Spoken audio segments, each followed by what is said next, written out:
In the summer of 1978, Brazil believed it had done everything necessary to reach the World Cup final. Before the last round of the second group stage, the Brazilians defeated Poland 3-1. Now all they could do was wait for the result of the Argentina versus Peru match.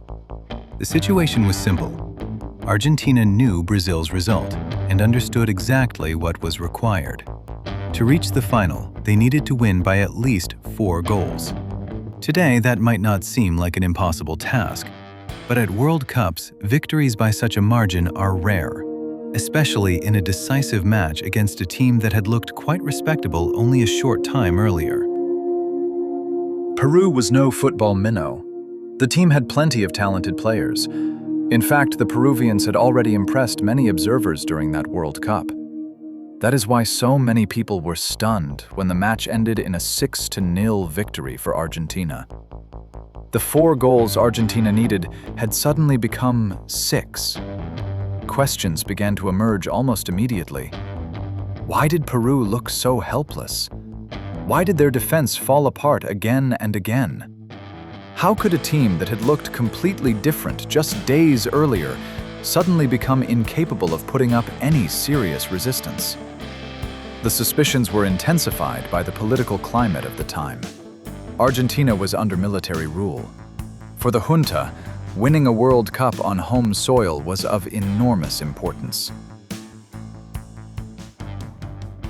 Soon, all kinds of theories began to circulate. Some spoke of political pressure.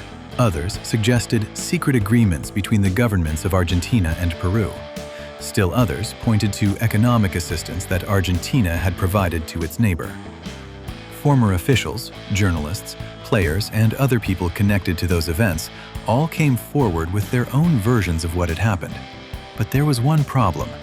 No convincing evidence was ever produced. Despite decades of investigations, the match has never been proven to have been fixed. As a result, the outcome remains officially legitimate. Argentina reached the final, defeated the Netherlands, and became world champions for the first time in their history.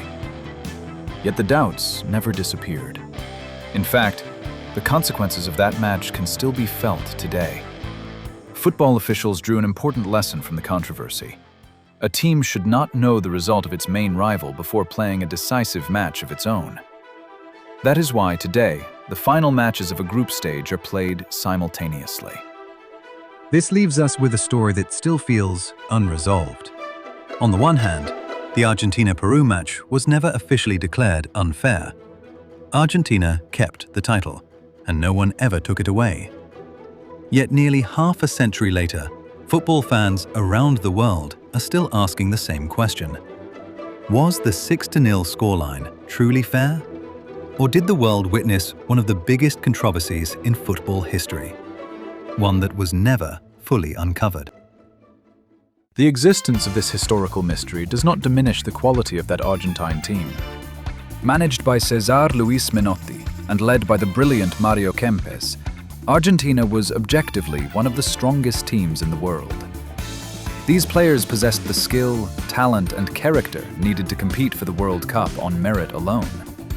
But although Argentina defeated the Netherlands fairly in the final, the shadow of that match against Peru has never disappeared. What do you think? Was it a coincidence, or was something else going on? Let us know in the comments, and subscribe for more fascinating stories from the world of sports.